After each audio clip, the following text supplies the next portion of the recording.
Need help creating your Puerto Rican family tree? Currently, Ancestry has about 18 million records for you to explore. Here are some tips to help get you started.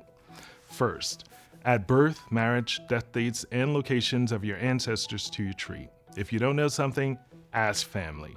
You can also take an Ancestry DNA test to connect you to family you didn't know and shed light on distant roots. Next, explore the records. Puerto Rico has territorial censuses that provide details like birthplaces, family groups, and neighbors. Naturalization records are helpful for ancestors who have immigrated from other countries after 1897. Civil registration records start as early as 1885.